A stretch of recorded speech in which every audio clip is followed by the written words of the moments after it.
Bien, hermanos, entonces, clase número 7 de la materia La historia de la Iglesia, trimestre número 2. Te voy a empezar allí en el subtítulo, La Iglesia empieza a perseguir a los herejes.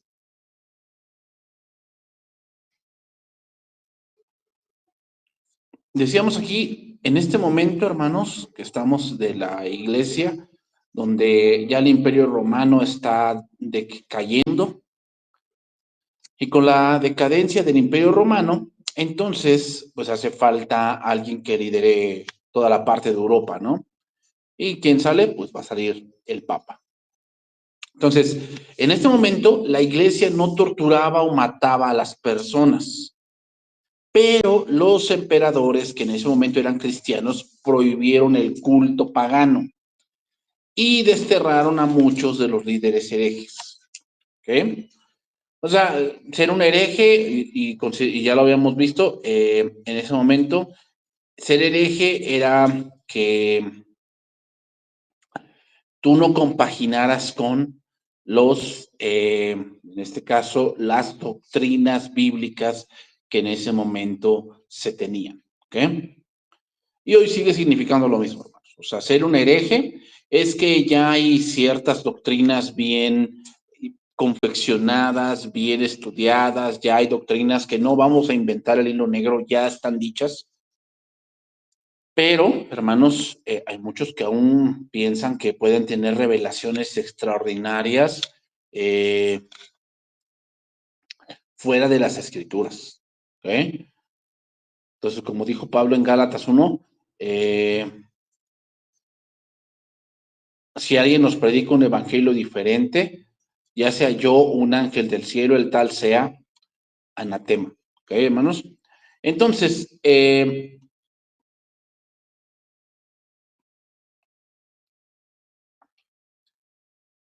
tenemos entonces el Imperio Oriental o Bizantino de Constantinopla y el Imperio Occidental del Imperio Romano. ¿Ok? Entonces, al norte de Galia y en Bretaña, la situación era diferente. Los francos, que ahora se conoce como Francia, tomaron el norte de Galia, Bélgica, el sur de Países Bajos, y se empezaron o la caída del Imperio Romano empezó a hacerse ver, o lo veíamos, que empezaron a entrar paganos dentro del imperio, y eso lo que comenzó a hacer es mezclarse, ¿ok? Entonces, decíamos, los bárbaros eran ignorantes, misma que puede sanarse por medio de la educación, pero no eran totalmente ignorantes. De hecho, conocían muchas cosas, tenían una religión, una mitología, historias, ideas acerca de dioses imaginarios. O sea, ellos tenían toda una confección, se le llaman panteón de dioses, ¿no?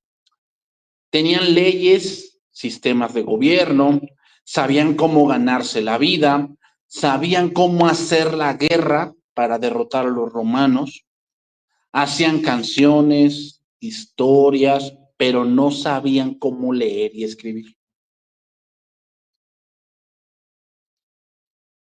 Entonces, ¿dónde radicaba la ignorancia de los bárbaros? Radicaba en el desconocimiento de libros.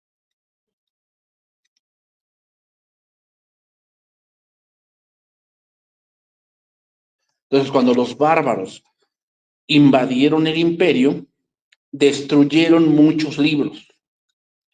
Pero no todos, hermanos. Miles de habitantes fueron muertos, pero entre aquellos que sobrevivieron había muchas personas bien educadas.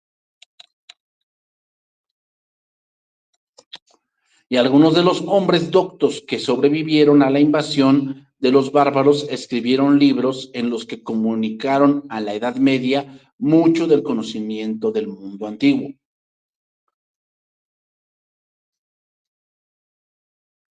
¿Y quienes tuvieron un papel muy importante aquí? Los monjes.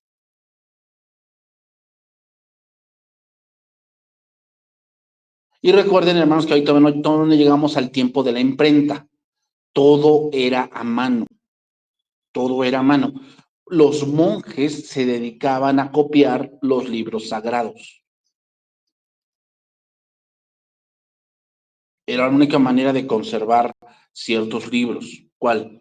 Copiarlos, pero no había como hoy, ¿no? Hoy podemos hacer copias al por mayor y no hay problema. En ese tiempo no era así, por lo tanto, cuando se quemó la biblioteca de Alejandría fue una gran pérdida, porque muchos de esos libros eran el único ejemplar que había. Esto era lo que los monjes hacían cuando estaban en sus celdas. ¿Cuál? Copiar libros. Eso era lo que hacían. Durante los primeros 300 años después de la invasión, hermanos, muy pocos bárbaros pusieron interés en los libros.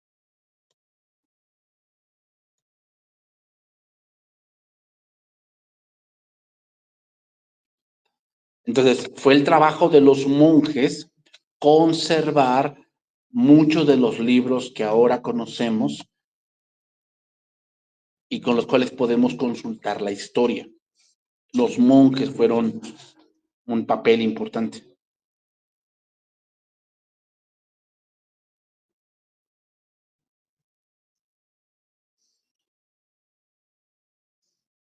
Entonces, los francos, en este caso vamos a hablar de los francos, bajo el liderazgo de su rey Clodoveo, se llama Clodoveo, extendieron gradualmente su gobierno sobre Galia. Y desde entonces Galia fue llamada Francia. Y fíjense bien, hermanos, los francos fueron la primer tribu germana en adoptar el cristianismo después de la invasión.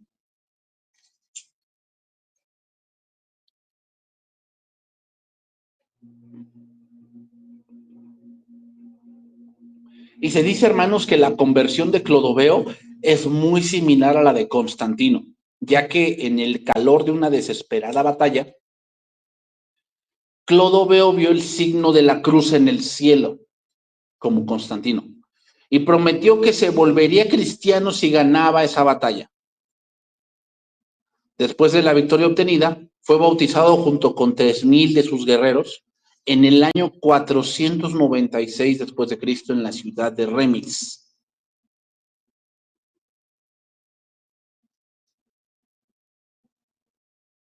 Entonces, hermanos, hasta ese tiempo solo había gente que aceptaba el cristianismo de manera aislada, pero cuando el rey se convertía, casi todas las tribus se convertían, todas las tribus. Hermanos, las conversiones multitudinales traen un problema. ¿Cuál? Que no todos entendieron lo mismo. Ese es el problema que trae. O sea, cuando vemos a gente, a alguien que predica a multitudes, con Jesús mismo se vio, ¿no? Ustedes leen Juan capítulo 5 y ven que muchas multitudes seguían a Jesús, pero cuando Jesús se va a lo particular, ya son muy pocos los que de verdad creyeron, o sea, entendían mal. Ese es el problema de las conversiones multitudinales. Pues mientras que las tribus germanas que habían aceptado el cristianismo eran arrianos, los francos adoptaron el cristianismo ortodoxo del credo niceno. Recuerdan que los arrianos, hermanos, todavía tenían el punto de la deidad de Cristo. El credo niceno es el punto de Cristo es totalmente Dios, totalmente hombre.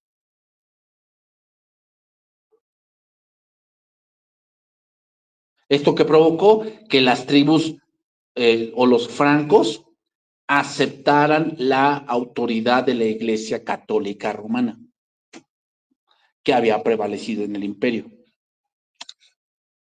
Entre tanto que las otras tribus germanas eran herejes, eran consideradas herejes.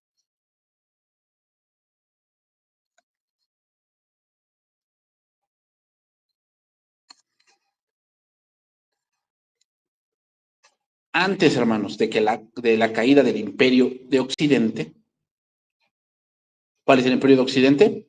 Lo que es Roma, Italia, Francia, España, Inglaterra, Gran Bretaña fue evangelizada por los soldados romanos cristianos. O sea, quiero que vean, hermanos, la historia del ser humano es de muchas guerras. Guerra, guerra, guerra, guerra. Aquí hay muchas guerras. Y anteriormente, muchas guerras. Pero vean cómo Dios utiliza las guerras para expandir el mensaje. O sea, por un lado, mucha gente no le gustan las guerras. Y sí, la guerra trae muchas cosas que no se desean. Destrucción, pobreza, lo que tú quieras. Pero también hay cosas dentro de la guerra que Dios la permite por alcanzar otras cosas. En los últimos años del imperio en el occidente, hermanos, un monje británico llamado San Patricio se convirtió en el apóstol de Irlanda.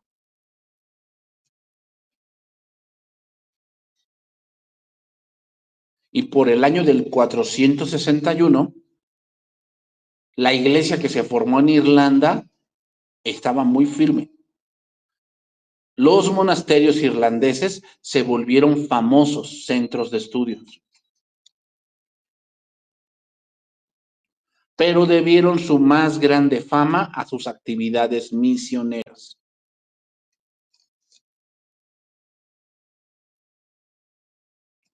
Después de Patricio, hubo otro monje también famoso llamado Columba,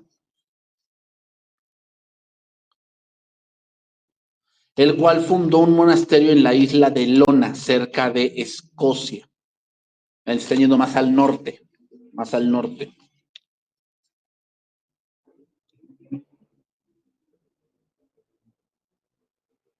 Y desde allí, pues, ¿cuál fue la labor misionera?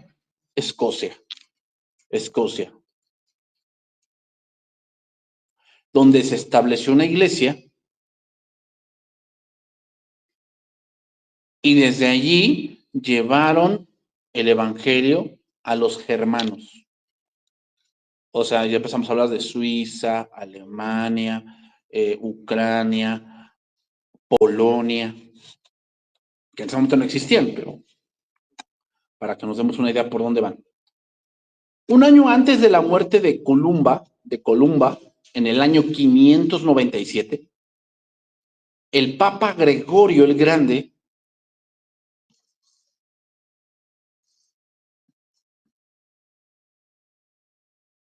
envió a un monje llamado Agustín. No era Agustín de Hipona, era otro. ¿Okay? Con otros 40 monjes a Inglaterra, lo que hoy lo conocemos como Inglaterra, en esos tiempos se conocía como Bretaña.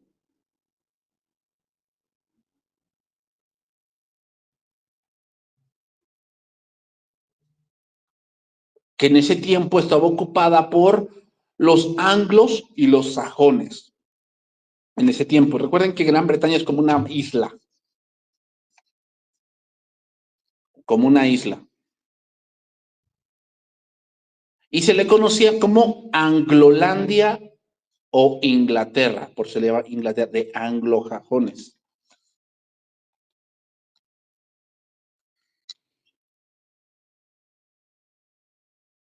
Entonces, cuando llegaron estos anglosajones a esa isla, en el siglo V, borraron de la isla todo vestigio del cristianismo e hicieron nuevamente un país pagano.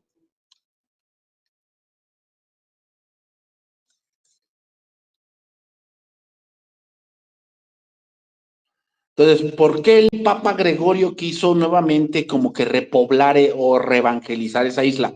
Bueno, se dice que caminaba por un mercado de esclavos en Roma y había sido atraído por unos jóvenes que eran rubios y de ojos azules. Y cuando se les dijo que eran sajones, dijo, no anglos, no son anglos, sino ángeles. Como lo vio rubio y de color azul, con ojos azules, los tomó como ángeles. Fue entonces cuando decidió enviar misioneros a Inglaterra para recuperar aquel país para Cristo. ¿Y sabes cuánto tomó? 100 años en que nuevamente conquistaran o reevangelizaran toda esa isla. Inglaterra después se hizo una potencia mundial en el punto, en la Primera Guerra Mundial, la potencia mundial era Inglaterra. De hecho, Inglaterra, después de la Primera Guerra Mundial, se fue todo lo que fue la India y todo lo que fue África. De hecho, hay países africanos como el Congo que todavía tienen asentamientos ingleses, ¿sí? O sea, Inglaterra, después de la Primera Guerra Mundial, fue una potencia mundial. Y dense cuenta, hermanos, ¿por qué fue así? La respuesta es porque antes que Estados Unidos, Inglaterra era la que enviaba más misioneros. Era el país que más evangelizaba y donde surgieron muchas cosas. O sea, los anabaptistas vinieron de Inglaterra y después se fueron a Estados Unidos y allí el anabaptismo se convirtió en los puritanos. O sea, Inglaterra tuvo mucho, también contribuyó mucho la conexión que tiene con Europa, ¿no? Aunque dividida por el mar o por un canal ahí. Hoy en día, tú sabes que Inglaterra y Francia están conectados por un túnel subterráneo, donde tú vas en tren bala y de Inglaterra a Francia son 20 minutos, ¿no? La conexión en Europa es de verdad muy, muy buena. Después de que fueron convertidos los ingleses, hermanos, llegaron a ser grandes misioneros, como se los dije. Trabajaron entre los paganos en la parte norte del continente, donde ahora lo que se le llama el país de Gales, ¿no? Antes, recuerden que Inglaterra es un conjunto de colonias y todas gobernadas por lo que ahora es el rey Felipe. Pero Gales ya se separó, entonces Gales ya es otra, son ingleses, pero ya tienen otro tipo de, supuestamente, de gobierno. El más grande de estos misioneros ingleses fue Bonifacio,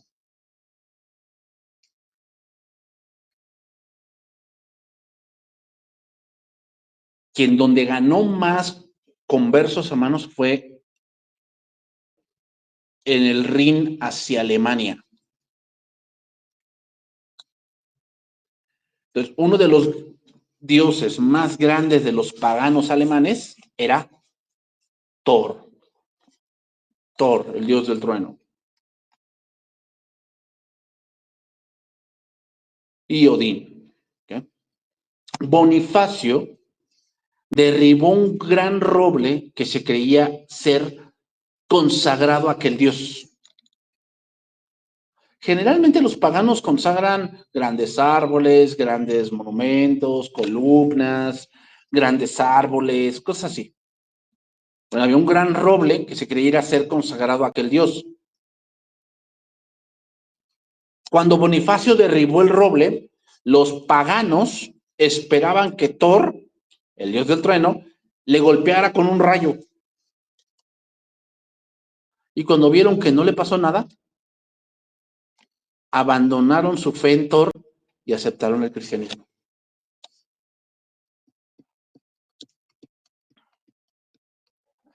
De la madera obtenida del roble, hermanos, el misionero construyó una capilla.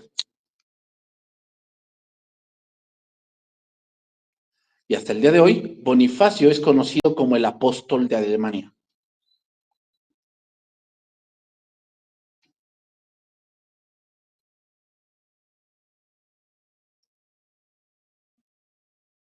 A la edad de los 73 años, Bonifacio regresó a Gran Bretaña.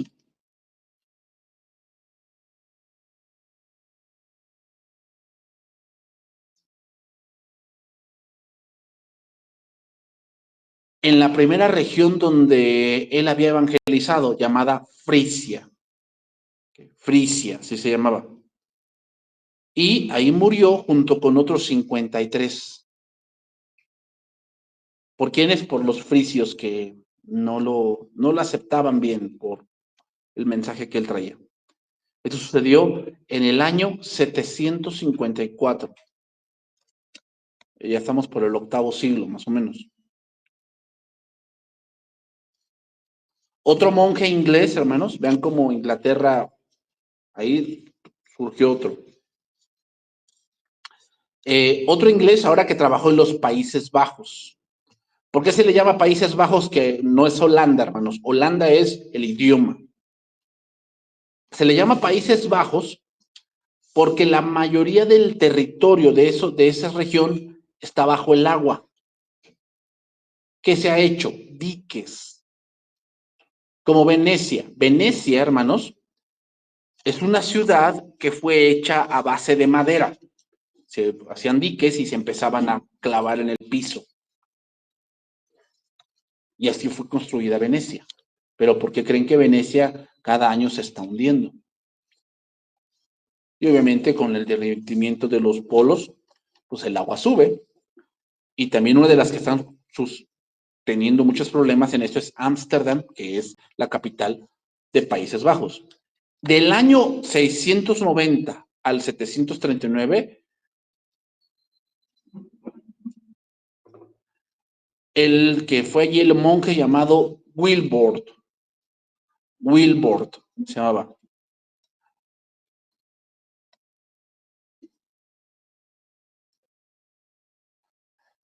que estableció la arquidiócesis de Utrecht.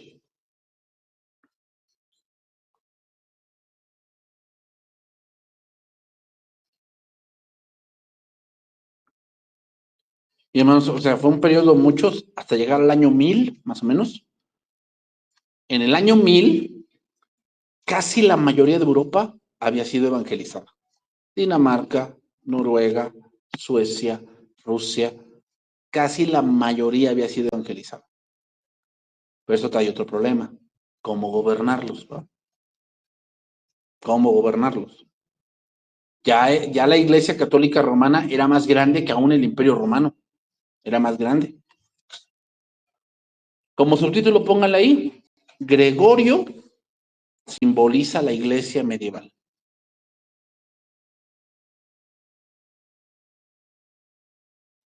Entonces aquí entramos con el Papa Gregorio el Grande.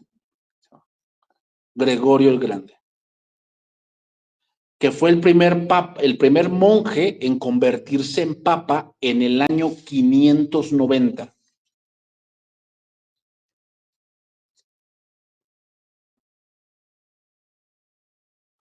Que se llamó a sí mismo, Gregorio el Grande, el siervo de los siervos de Dios.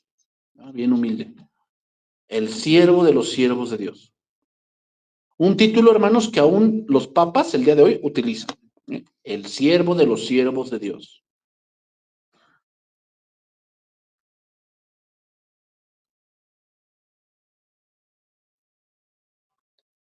Y Gregorio el Grande, hermanos, fue el que puso las bases de lo que fue la iglesia en la Edad Media. Por decir, él ocupó amplios poderes políticos. O sea, no solamente el Papa se dedicaba a enseñar la Biblia como un pastor lo haría, él se dedicó más a ver qué países conquistaba y posiciones estratégicas de guerra. O sea, también el Papa se encargaba de eso. ¿No? Nos conviene conquistar Inglaterra porque así controlamos el mar, ¿no? Y nos conviene España porque así controlamos la península arábiga, ibérica, ¿no? La península ibérica. O sea, ya el Papa no era solamente de que voy a enseñar la Biblia, no, ya era de mover ejércitos, mover políticos, mover reyes, todo ese tipo de cosas. Tenía más poder en Italia, hermanos, de lo que tenían los emperadores. Aunque legalmente y en teoría, Italia aún pertenecía al Imperio de Oriente, que era Constantinopla.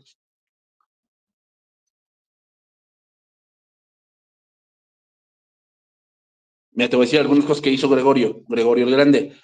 Sirvió como gobernante secular, nombrando, vamos a ponerlo así, gobernadores de ciudades. ¿Y cómo era esto?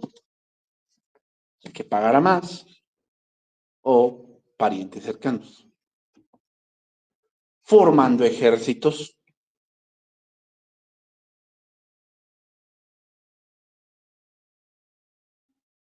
haciendo tratados de paz. Hermanos, Gregorio el Grande era hábil para negociar. Era muy hábil, Gregorio el Grande. Con estas actividades, hermanos, estaba asumiendo muchos de los poderes que el decadente imperio había dejado. O sea, ya los emperadores estaban perdiendo su supremacía y era el papa el que tomaba decisiones políticas dentro del imperio. En años venideros, la Iglesia, tomando sobre sí misma las tareas de gobernar, se convirtió en el poder director de las políticas europeas, usando las antiguas divisiones territoriales del imperio para las unidades administrativas eclesiásticas. ¿Por qué creen que el Vaticano es un estado independiente? Porque así no se ha tenido a ningún gobierno. Ellos mismos se gobiernan. Y el que es el presidente del Vaticano, pues es el Papa. Pero fíjate cómo los gobiernos no tienen influencia en el Vaticano, pero el Vaticano tiene mucha influencia en el mundo. O sea, eso no ha cambiado mucho, ¿eh? ¿Por qué creen que el Banco Vaticano, o sea, por qué creen que el Vaticano tiene su propio banco?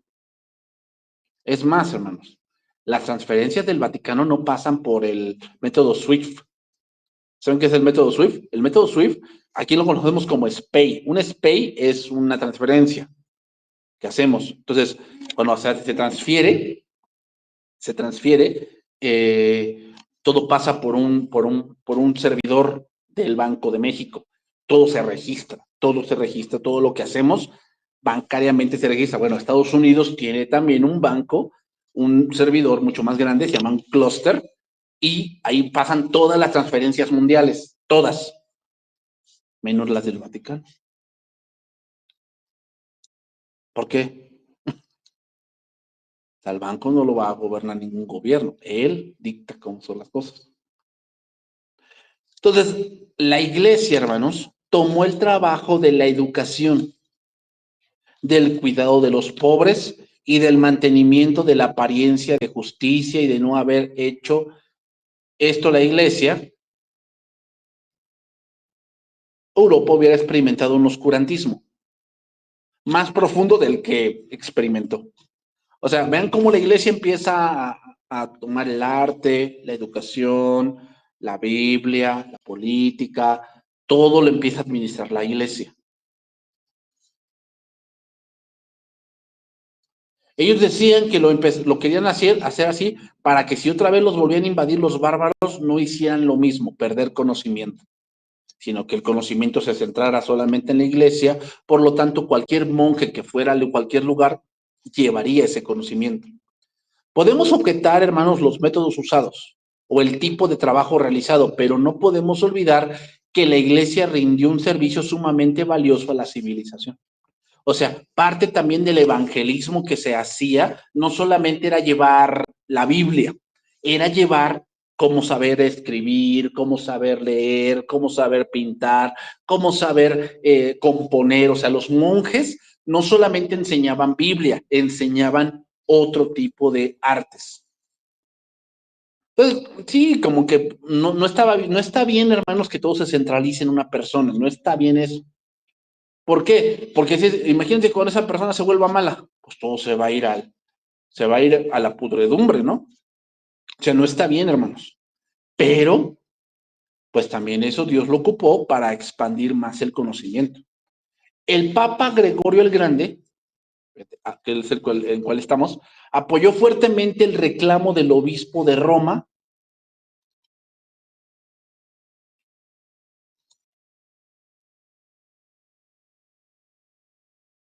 sobre toda la iglesia como sucesor del apóstol Pedro.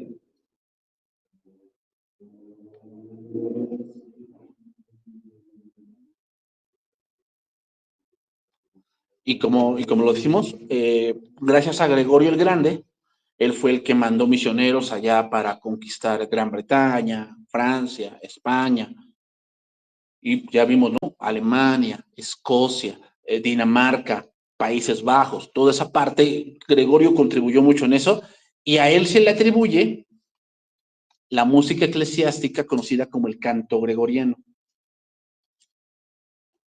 que ya ven que es como ese tipo de cantos, que con órgano así de tubos de vacío, ¿no? Y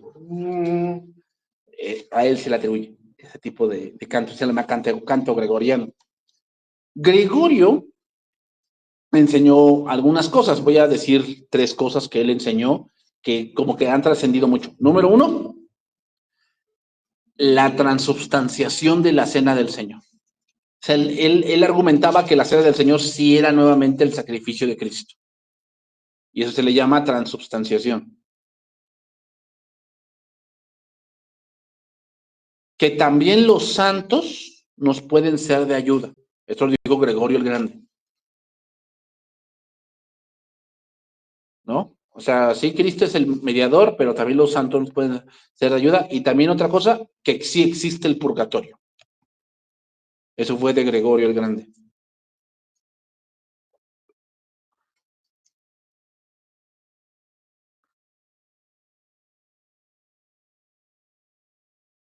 Entonces, hermanos, hasta este punto, los primeros 500 años, el cristianismo conquistó el paganismo que había en Roma. Conquistó esa parte, ¿no? Métodos, pues bueno, podríamos ponerlos en tela de juicio los métodos que se utilizaron. Pero de que conquistó el cristianismo, todo el paganismo de Roma, lo hizo. Y en los siguientes 500 años, el cristianismo conquistó el paganismo del norte de Europa. Otra vez, España, Portugal, Francia, Inglaterra, Países Bajos, Dinamarca, Alemania, Rusia, toda esa parte en los últimos 500 años.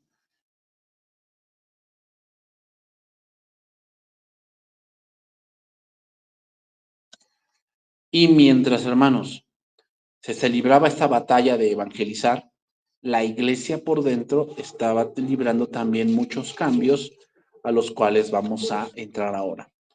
Vamos a ponerle como tema ahora la iglesia medieval. ¿Cuál es la iglesia medieval? Bueno, desde la caída de Roma, ese es el punto de inicio, la caída de Roma en el 476 hasta la caída de Constantinopla en el 1453 después de Cristo. ¿Okay? Vamos a ver aquí, va a surgir otro poder que va a ser contrario a la iglesia en ese tiempo. ¿Cuál? La religión musulmana.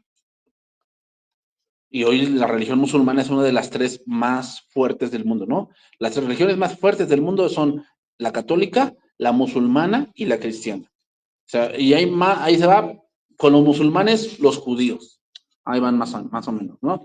Aunque muchos dicen judíos, musulmanes y cristianos, y en los cristianos se incluyen a la Iglesia Católica, ¿no? Y así se ve dentro de Jerusalén. Recuerden que Jerusalén está dividida en 4.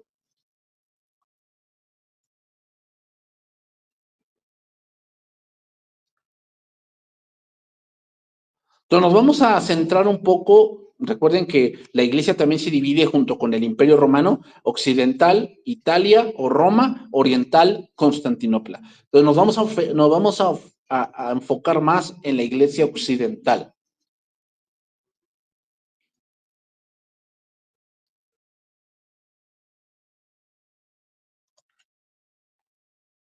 Entonces aquí vemos en esta parte, hermano, que los papas y los emperadores idearon tomar el poder y muchas escenas dramáticas tuvieron lugar cuando uno u otro era vencido. Las cruzadas eran guerras santas en las que la Iglesia occidental envió ejércitos de voluntarios contra los turcos, en el que se les invitaba a luchar por la posesión de la tierra santa, o sea, recuperar Jerusalén. En eso consistían las cruzadas. Los contactos hechos con las civilizaciones antiguas y ricas del este estimularon el pensamiento y el estudio en Occidente. Los papas se interesaron más en la sabiduría pagana que en la verdad cristiana. Entonces, al mezclarse, hermano, entonces la gente empezó a cuestionar las prácticas de la iglesia. Empezaron a cuestionarlas.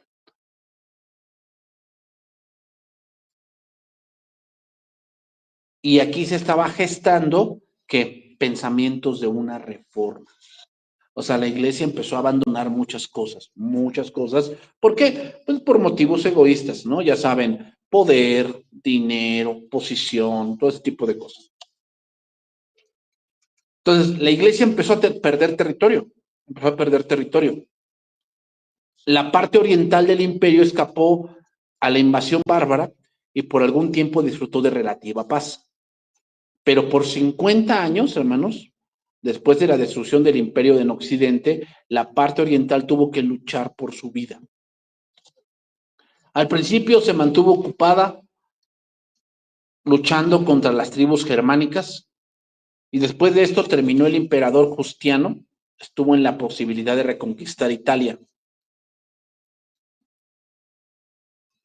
Pasaron otros 50 años, entonces el emperador Heraclio tuvo que librar una guerra desesperada con los persas. En el 627, que tuvo lugar la batalla llamada la Batalla de Nínive.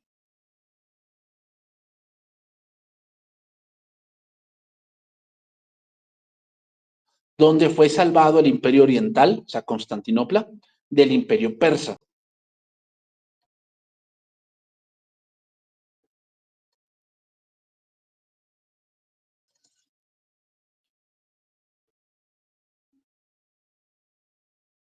Muchas de esas tribus occidentales, hermanos, muchos de la parte occidental del imperio habían venido del norte. O sea, tribus que conquistaron la parte occidental del imperio venían del norte. Eran de la misma raza aria o indoeuropea que los habitantes del imperio y la mayor parte de ellos confesaban la misma religión cristiana.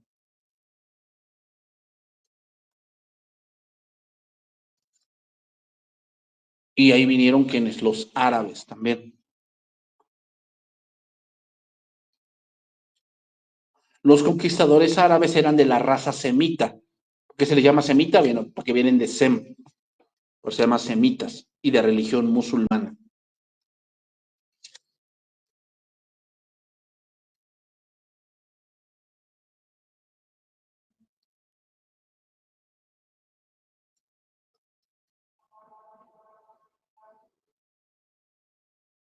Entonces vamos a enfocar ahorita a un poquito más, ahora al papado.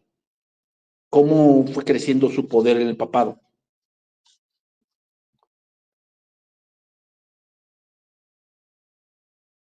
La sede, Roma, que aún era la ciudad imperial, aunque su poder político ya no existía.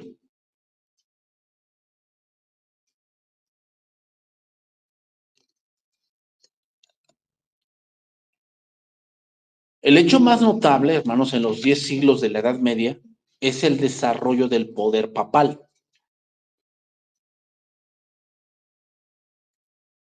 No solamente al principio afirmó ser el obispo universal o cabeza de la iglesia, sino que ahora afirmaba ser gobernador sobre las naciones, los reyes y emperadores. A ella no le bastó nada más la iglesia, ahora quería ser gobernador del mundo conocido en ese momento.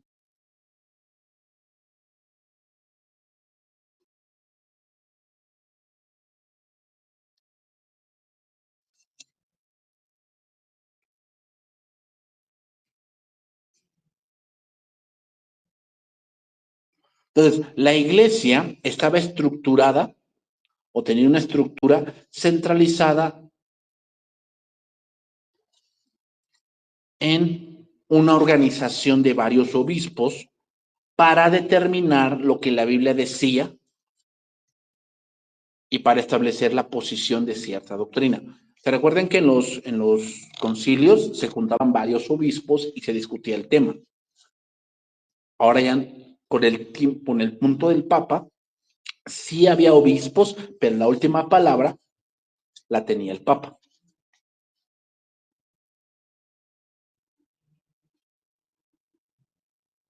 Entonces, el obispo de Roma gradualmente llegó a ser reconocido por todos los demás obispos como alguien superior.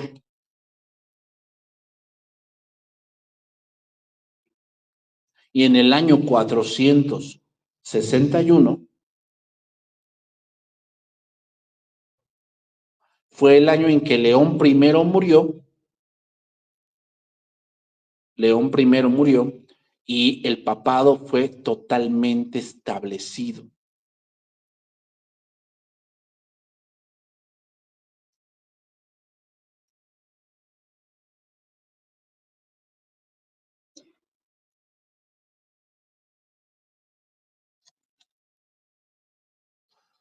Y después se acuñó la palabra arzobispo. Esto fue en el tiempo de Carlomagno. ¿Qué significa arzobispo? Bueno, significa que tiene jurisdicción sobre los obispos de su territorio. O sea, él es como que el jefe de todos.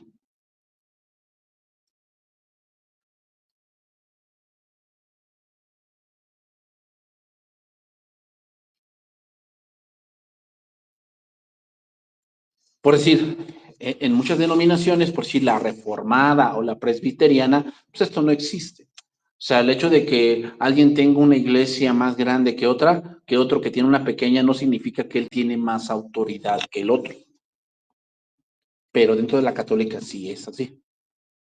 Por eso, hermanos, cuando ven que los castigan, que los mandan a un pueblito allá, a una parroquia de allá, de un pueblo sin nombre, pues es como un castigo porque pues, él no va a tener ya autoridad sobre otros. Aún hoy en día, hermanos, la gente está inclinada a pensar que el hombre que sustenta el pastorado en una ciudad prominente es quizá por su posición un poco más importante que su colega en provincia. Fueron algunos sentimientos como este que dieron el primer impulso para el desarrollo del papado. En todo el Imperio Romano no había una ciudad que se pudiera comparar con la ciudad de Roma. Esta era la ciudad de los Césares, era la reconocida señora del mundo antiguo.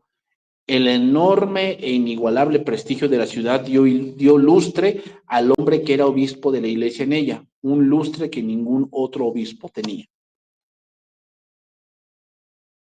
Entonces, gradualmente los obispos decían, no, en esta controversia hay que ir a ver al obispo de Roma. Entonces el obispo de Roma comenzó a reclamar autoridad sobre los demás obispos y sobre la iglesia entera.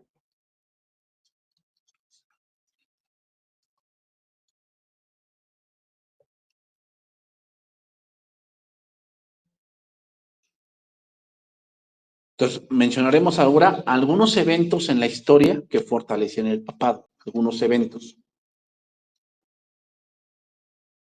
O sea, hubo circunstancias que favorecieron el crecimiento del poder papal.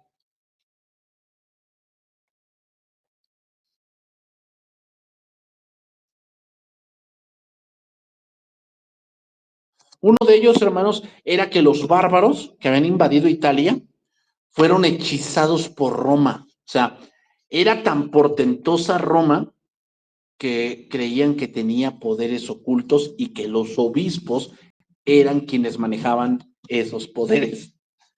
Entonces, como que los bárbaros como que no se medían tanto con los obispos, porque creían que eran magos y eran que manejaban otro tipo de ciencias.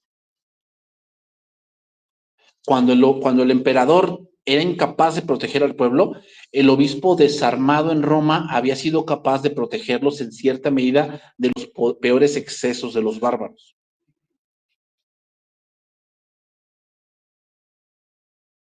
Uno de ellos fue León I, que pudo contener al cruel Atila.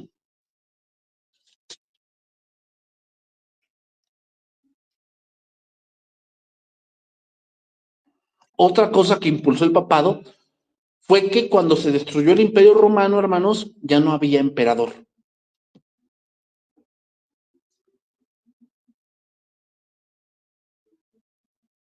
Entonces el Papa ocupó esa vacante.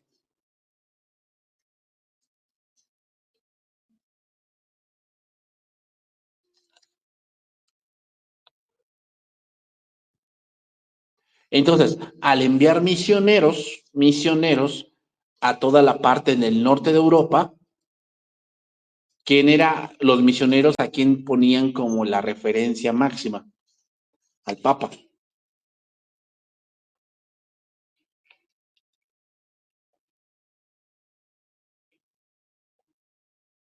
Entonces, las iglesias fundadas por el trabajo de los misioneros romanos, naturalmente consideraron con creciente gratitud la veneración de la cabeza de la iglesia en Roma. ¿Quién? El Papa.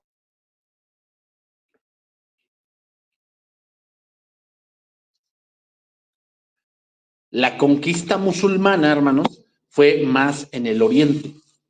Siria, Palestina, Egipto. Y vemos toda esa parte de los semitas, Irak, Irán, Siria, Jordania, Palestina, Egipto, tienen la religión musulmana.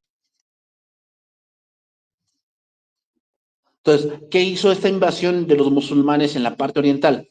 Pues que los patriarcas de Antioquía, Jerusalén y Alejandría, pues no tuviesen fuerza contra el obispo de Roma.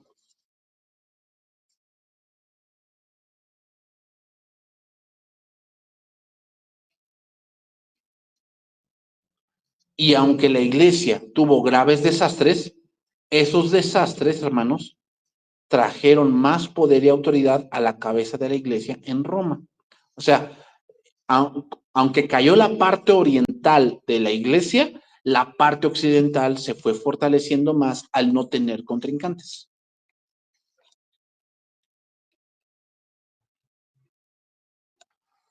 Póngale ahí como subtítulo, los lombardos. Los lombardos.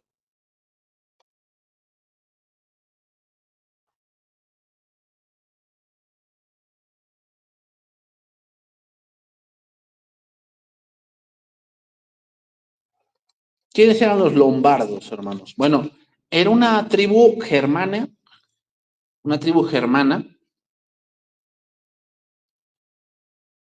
que tenía como característica física grandes barbas. Eran de barba larga, por eso se llamaban lombardos, les decían así, tenían una barba larga.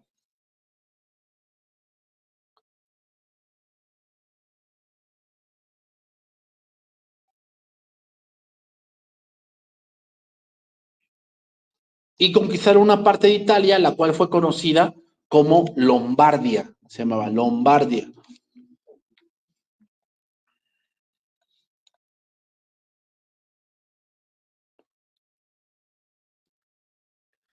Y el primer contacto que tuvieron con el cristianismo fue con el cristianismo arrio. Y después fueron convertidos al cristianismo ortodoxo.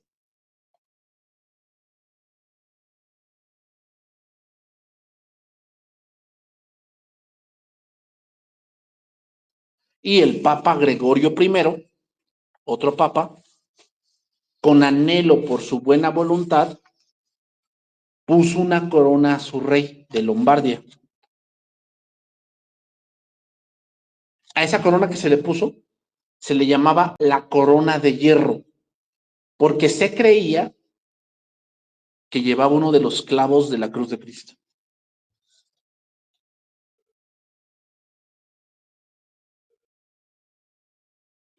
Hermanos, ¿te dan cuenta cómo empieza a ver se empiezan a surgir ese tipo de ideas para que la gente crea que tiene algo muy especial, ¿no?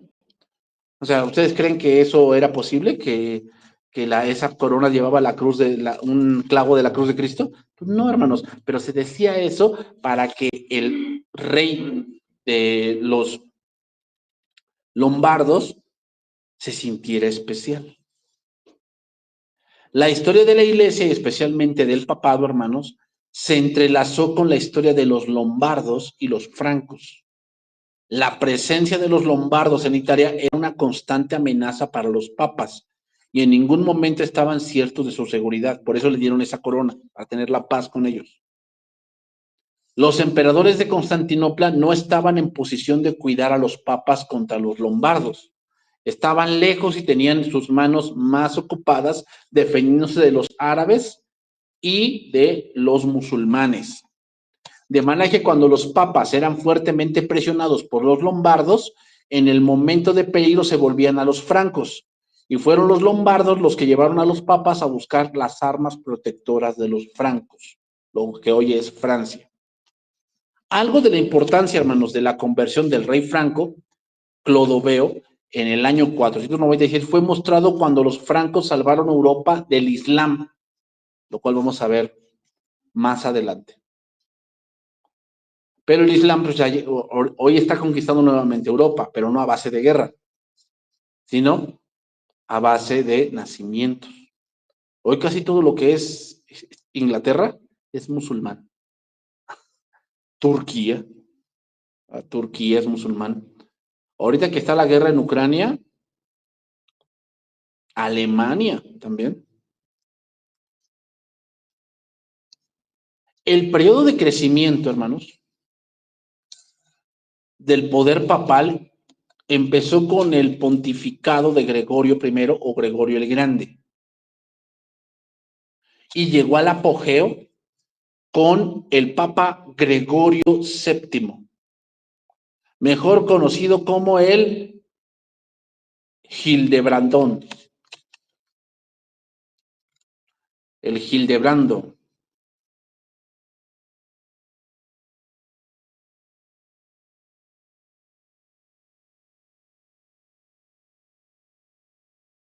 Cada papa que iba, hermanos, tenemos varios nombres de papas. Benedicto, el Papa Pío, el Papa León, el Papa Gregorio. Tenemos varios nombres de los papas. Gregorio I, hermanos, fue el eclesiástico del que se cuenta la conocida historia de que, como les dije, quiso conquistar toda esa parte de Gran Bretaña porque vio a un hombre con cabello rubio y ojos azules y les llamó ángeles.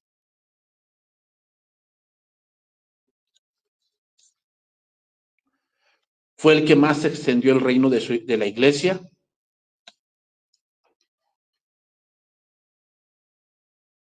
Desarrolló doctrinas de la iglesia romana, sobre todo la adoración a las imágenes.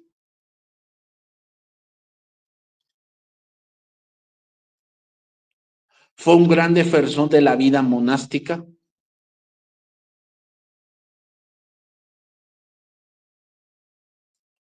Y fue uno de los administradores más grandes que la iglesia romana tuvo. Por eso le llamó Gregorio el Grande, porque fue el que más hizo por la iglesia en el punto de administración.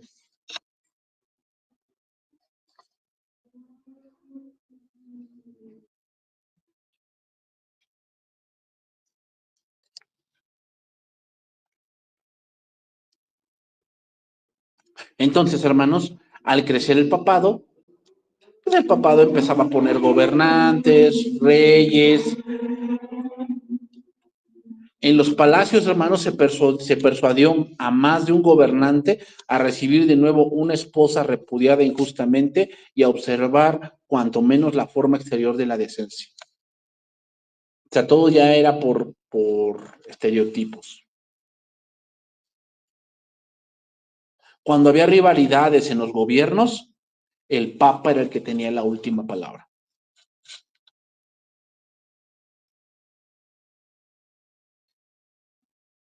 Durante casi estos 2 siglos en Europa, hermanos, estuvo en condición decadente, pues sus gobernantes se levantaban y caían, un castillo luchaba contra otro y no existía autoridad plena y duradera.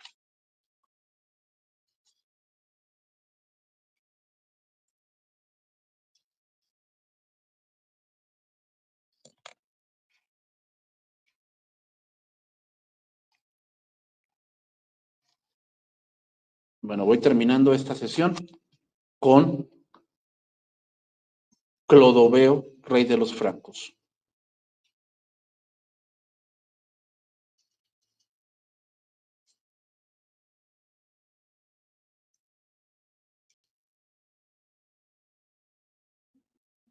que después su nombre fue llamado como Pipino. ¿Saben quién le dio ese nombre? El Papa Zacarías, en el 751.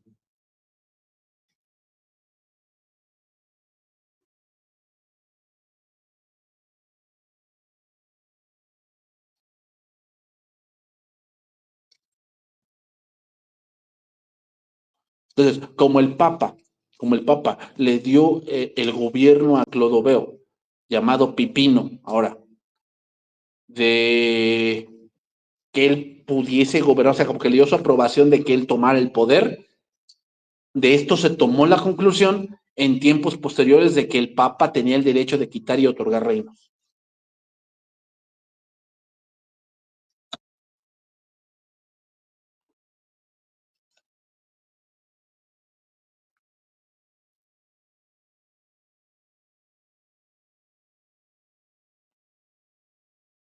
Y voy a ver el último punto que vamos a ver ahorita. Póngale ahí como subtítulo: el Papa se convierte en un gobernante temporal.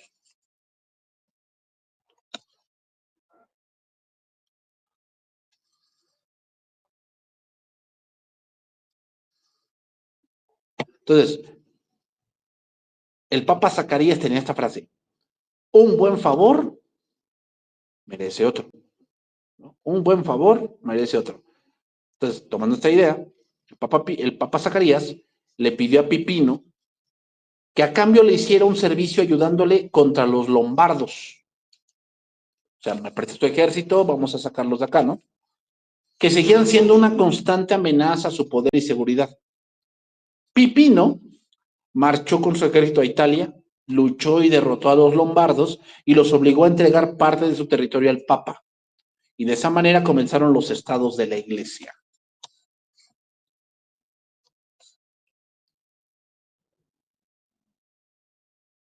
El Papa en ese momento no solo ostentaba el oficio eclesiástico, sino que también se habían convertido en un gobernante temporal.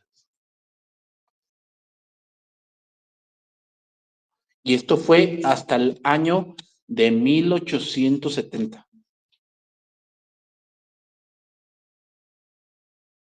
Cuando ¿qué sucedió en ese año? 1870, cuando el nuevo reino de Italia fue establecido y entonces todos esos estados fueron añadidos a Italia.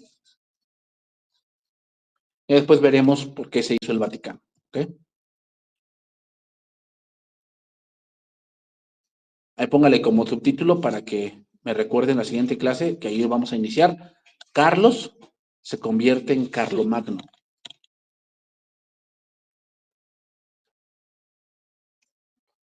Porque Pipino, hermanos, tuvo dos hijos, Carlomán, sí, Carlomán y Carlos.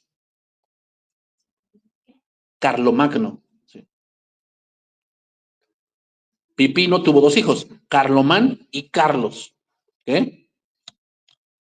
Pero Carlomán murió en el 771. Entonces nada más quedó Carlos y se le cambia el nombre.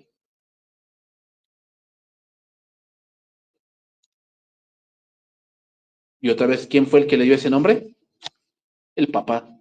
Así como a su padre, Pipino, el Papa ahora corona a Carlos y le cambia el nombre a Carlomagno. ¿Okay? Ahí lo vamos a dejar y porque tenemos todavía otras cosas que ver ahí.